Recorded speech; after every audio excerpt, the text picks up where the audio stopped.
আমার এই 5 মিনিটের ভিডিওতে আজকে আমরা জানবো যে প্রেজেন্ট পারফেক্ট টেন্সের কোন কোন ক্ষেত্রে আমরা প্রেজেন্ট পারফেক্ট টেন্স ব্যবহার করি এবং এর ফর্মুলা এবং এর গঠনটা কী এবং কোন কোন ক্ষেত্রে আমরা কী ব্যবহার করবো এই নিয়মগুলো আমরা একবার আজকে দেখে নেবো। তাহলে প্রেজেন্ট পারফেক্ট টেন্স কি, কোন কোন মানে আমরা যেমন বলে থাকি না অনেক সময় যে কাজটা অতীতে হয়ে গেছে কিন্তু তার এখনও ফলটা এখনও বাকি আছে, মানে এখনও বর্তমানের সঙ্গে কী আছে সম্পর্ক আছে, সেই সব টেন্সগুলোকে আমরা বলি প্রেজেন্ট পারফেক্ট টেন্স।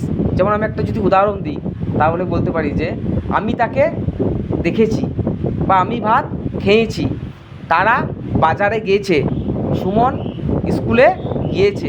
আমরা এই কথাগুলো প্রতিনিয়ত ব্যবহার করি, এই কথাগুলোকে এই টেন্সগুলোকেই কী বলা হয়, প্রেজেন্ট পারফেক্ট টেন্স। তো এই আমরা যদি একটা উদাহরণ দিয়ে বলি তাহলে কি প্রথমে গঠনটা কি প্রেজেন্ট পারফেক্ট টেন্স করতে গেলে কী করতে হয়, প্রথমে হয় সাবজেক্ট, কী হয় সাবজেক্ট,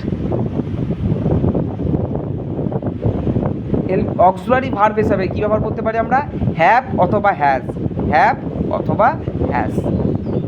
নেক্সট সবসময় পারফেক্ট টেন্সে সবসময় আমরা কী ব্যবহার করব, ভার্বের 3 নাম্বার ফর্ম, ভার্বের 3 নাম্বার ফর্ম। পারফেক্ট মানে ভার্বের 3 নাম্বার সবসময় ব্যবহার হবে। তাহলে এই সাবজেক্টটা আমরা দেখবো হ্যাভ আর হ্যাজ কখন ব্যবহার করব, যখন থাকবে আই, উই, ইউ আর যত প্লুরাল ফর্ম আছে, প্লুরাল নাউন, যত প্লুরাল নাউন আছে সবার পরে কি বসবে, বসে হ্যাভ।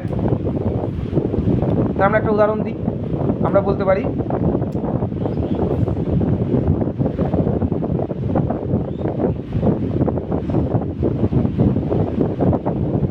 তারা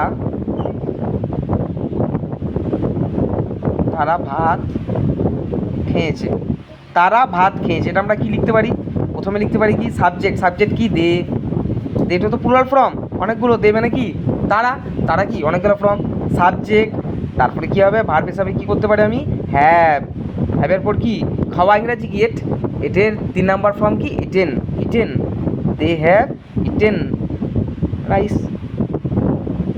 কী হয়ে গেল। নেক্সট আরেকটা দেখি আমরা, ইউর পরে কি হয়, you have,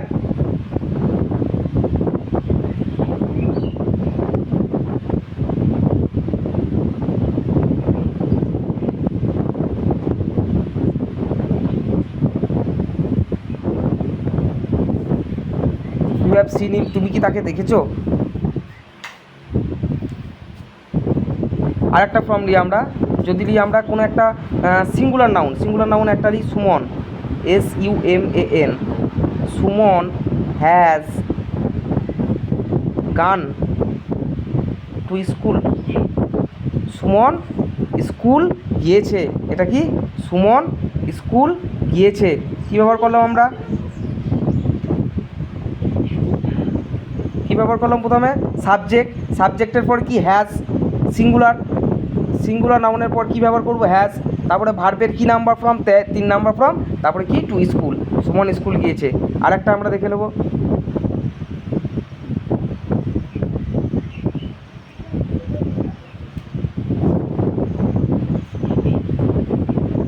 he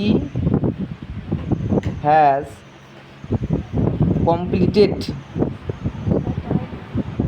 completed, the work, সে কাজটা শেষ করেছে কি হি, সাবজেক্ট, হি এর পরে আমরা কি করব, সিঙ্গুলার ফর্ম হ্যাজ ব্যবহার করব, হি হ্যাজ, তারপরে কি কমপ্লিটেড ভার্বের 3 নাম্বার ফর্ম দ্য ওয়ার্ক, সে কাজটা শেষ করেছে। এই রকম ক্ষেত্রে আমরা এগুলো কী ব্যবহার করবো, সবসময় প্রেজেন্ট পারফেক্ট ব্যবহার করব। এই টেন্সটা আমরা প্রতিদিন ব্যবহার করি, আমাদের খুবই কাজের। তাই যদি এই ভিডিওতে থেকে তোমরা এই টেন্সটের কিছু শিখতে পারো তো প্রথমে তোমরা লাইক করবে, সাবস্ক্রাইব করবে, এরপর পরবর্তীকালে আরও ছোটো ছোটো এরকম ভিডিও দেওয়া হবে।